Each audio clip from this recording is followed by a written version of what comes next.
माताओं के लिए तो उनका बेटा कैसा भी है, प्रधानमंत्री बन जाए, मुख्यमंत्री बन जाए, राष्ट्रपति बन जाए, लेकिन मां के लिए तो मां बेटा ही रहेगा। बेटे भले बदल जाएं, लेकिन मां बाप नहीं बदलते। एक बार एक सच्ची घटना है। एक व्यक्ति था, बेचारा अपना गुजारा करता था किसी प्रकार से, लेकिन अपने बेटे को खूब पढ़ाया। महाराज मेहनत मजदूरी करके अपने बेटे को खूब पढ़ाया। बाप ने कभी वस्त्र तक नहीं पहना, फटे पुराने वस्त्र पहन लेता और फटे पुराने वस्त्र पहन करके अपने बेटों के लिए सोचता कि हमारा बेटा पढ़ जाए। जो पैसा होता अपने बेटे को पढ़ाई में लगा देता। एक दिन ऐसा समय आया कि उनका बेटा कलेक्टर बन गया, एक जिले का मुख्य अधिकारी, पूरा कार्यभार उस संभाल लिया। पिताजी बाबा जी के भेष में रहने लगे, बड़ी बड़ी दाढ़ी बढ़ा लिए। और एक दिन मन में आया कि मेरा बेटा जिले का इतना बड़ा अधिकारी है। सभी के माँ बाप की इच्छा होती कि मेरा बेटा इतना बड़ा, भले बाप को दे या ना दे, लेकिन बाप का सीना चौड़ा हो जाता है कि मेरा बेटा। माँ बाप एक रोटी में गुजारा कर लेंगे, यदि बेटा बड़े प्रेम से कह दे मम्मी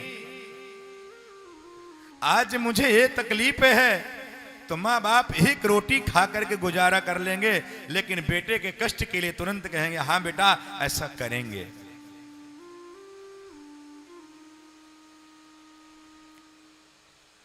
कभी माँ बाप मना नहीं करते हैं, जो बेटे की डिमांड हो जाए वो तुरंत पूरी होगी। पापा आज मुझे ये चाहिए, पापा आज मुझे साइकिल चाहिए, पापा आज मुझे गाड़ी चाहिए, पापा आज मेरे पास पुस्तक नहीं है, तो बाप चाहे जैसे लाएं, माँ चाहे जहां से लाएं, माँ उसकी पूर्ति करती है, माँ बाप पूर्ति करते हैं।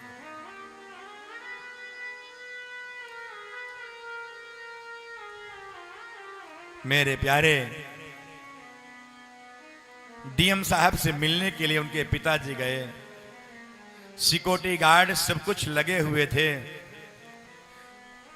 फटे पुराने वस्त्र में गए, लेकिन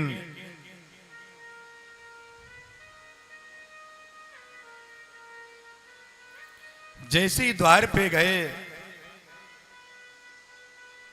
पुलिस वालों से कहा भाई जाके डीएम साहब से कह दो उनके पिताजी मिलने आए हैं।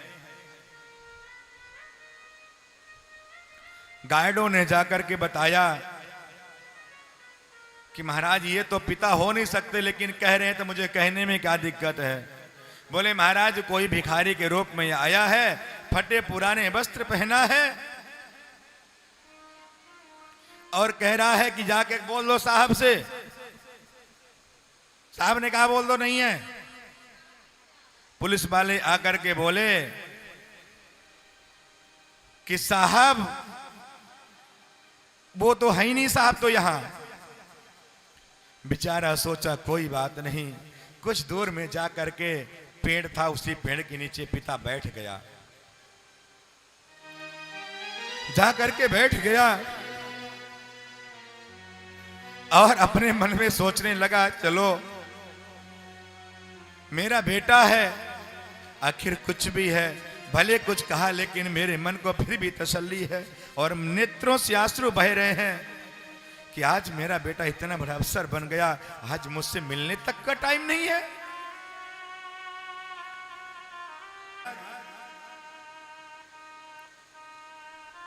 उन्हें कहा पिताजी हम आपके बेटे के नीचे काम करते हैं, हम साहब से तो कुछ नहीं कह सकते, लेकिन आप मेरे पिता तुल्य हैं, आपकी सेवा में हम कोई कमी नहीं करेंगे।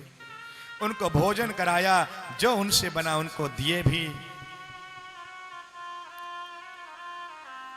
एक दिन ऐसा समय आया, डीएम साहब की मम्मी माता जी एक्सपायर हो गई। जब एक्सपायर हो गई, बेटे को यह बात पता चली।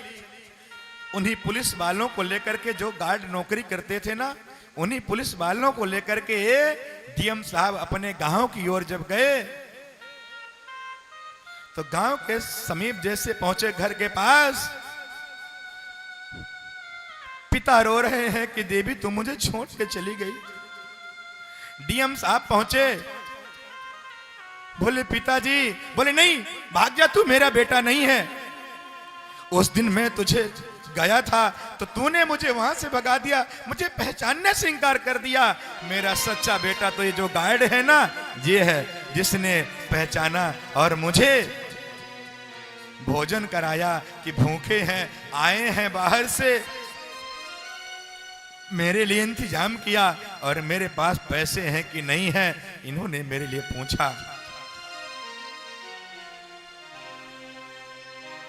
मेरे प्यारे, आप कितने बड़े अफसर बन जाओ, कितने बड़े अधिकारी बन जाओ, कितने बड़े धनवान बन जाओ, लेकिन अपने माता पिता को कभी मत भूलो। अपने माता पिता के उपकारों को कभी मत भूलो। ये नहीं कि तुम बहुत बड़े अफसर बन जाओ तो पिता दी जाए तो उनको आप कह दो मैं आपको पहचानता नहीं हूं, हमारी इंसल्ट हो जाएगी। अरे राम, पिताजी ने कहा तू मेरा बेटा नहीं है। डीएम साहब रोने लगे, पिताजी मुझे गलती हो गई, एक बार मुझे माफ कर दो। मेरे प्यारे, रोने से क्या होता है? इसीलिए जिंदा जी अपने माता पिता की कदर कर लो। अरे मरने के बाद तो पड़ोसी भी आंसू बहा देते हैं, दुनिया बहा देती है। इसलिए जिंदा जी अपने माता पिता की खूब कदर करो। क्या बोलना पड़ेगा? जोर से।